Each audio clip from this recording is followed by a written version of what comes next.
Jimi Hendrix was a revolutionary figure in the world of guitar, and his impact is simply beyond words. While many today have a preconceived notion of what a rock and roll guitarist should sound like, it's essential to recognize that many of the techniques we now consider standard were first introduced by Hendrix.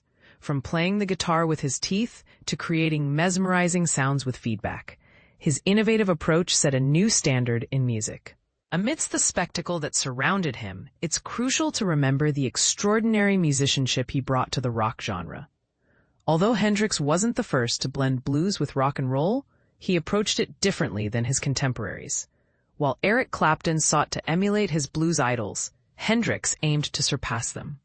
His iconic album, Are You Experienced?, incorporates elements from blues legends like Muddy Waters and Robert Johnson, yet it also weaves in the soulful essence of Curtis Mayfield and the melodic storytelling found in tracks like May This Be Love. Moreover, songs like Manic Depression hinted at genres that were still in their infancy, showcasing his ability to transcend musical boundaries.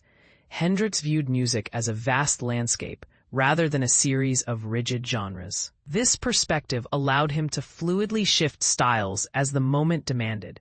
His creativity was not limited to rock. The cerebral tracks on Electric Ladyland suggest that he could have easily held his own in the jazz realm alongside the greats.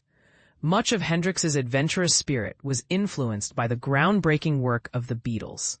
While they began as a typical teen band, by the time Hendrix emerged, they had evolved into profound musical innovators. Their influence was palpable, and when Hendrix performed Sgt. Pepper's live, he infused it with a new energy while still keeping an eye on their evolving sound.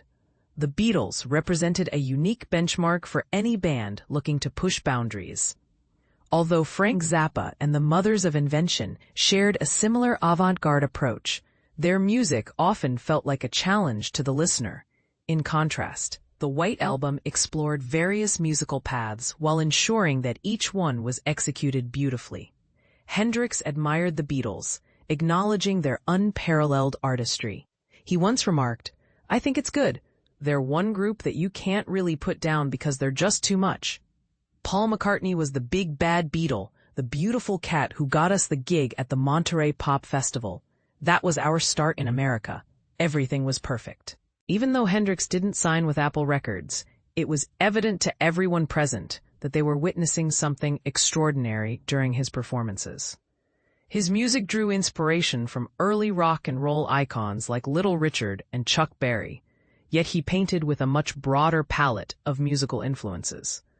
By the end of the 1960s, both Hendrix and the Beatles had crafted a blueprint for the future of rock music. It's a profound loss that we will never know the heights Hendrix could have reached had he lived through the 1970s.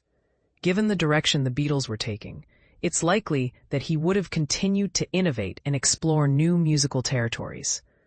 Whether performing with the Jimi Hendrix Experience, Band of Gypsies, or as a solo artist, the beauty of Hendrix's music lies in its unpredictability. Each record offers a fresh experience, leaving listeners eager to discover what he would create next.